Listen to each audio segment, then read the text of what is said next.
మంగళగిరిలో the Visakhapatnam cooperative bank 8వ వార్షికోత్సవం జరిగింది. ఈ సందర్భంగా కేక్ కట్ చేశారు.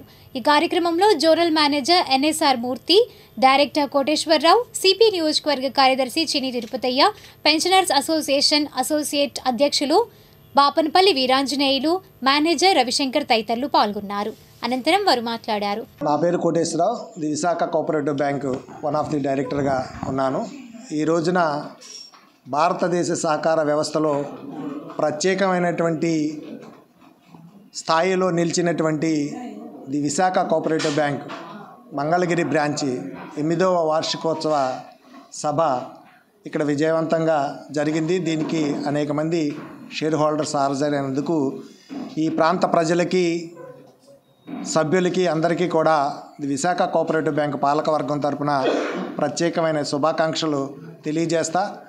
ఈ సహకార వ్యవస్థలో ప్రత్యేకతని సంతరించుకున్నటువంటి విశాఖ కోఆపరేటివ్ బ్యాంక్ దాదాపు 55 బ్రాంచీల విస్తరణతో ఈ తెలుగు రాష్ట్రాల్లో ఈ సహకార వ్యవస్థలో ప్రత్యేకమైనటువంటి బ్యాంకుగా గుర్తింపు పొందింది.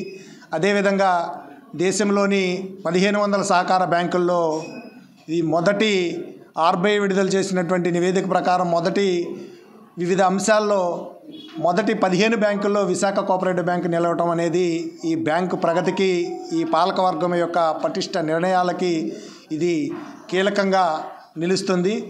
ఈ 25 సంవత్సరం అంతర్జాతీయ సహకార సంవత్సరంగా ఐక్యరాజ్య సమితి ప్రకటించిన నేపథ్యంలో ఈ సమాజంలో ఉన్నటువంటి పేద మధ్యతరగతి వర్గ ప్రజల్ని, అన్ని వర్గాల ప్రజల్ని ఈ సహకార వ్యవస్థ పైన అవగాహన కల్పించేందుకు, వాళ్ళందరినీ కూడా భాగస్వామ్యం చేసేందుకు భవిష్యత్తులో ఈ ఫిబ్రవరి 15వ తారీఖున the Visakha cooperative bank Visakhapatnam కేంద్రంగా నిర్వహించేటువంటి మా వార్షికోత్సవ వేదిక నుండి ఈ అంతర్జాతీయ సహకార సంవత్సరం యొక్క కార్యకలాపాలని నిర్వహించబోతా ఉన్నాం.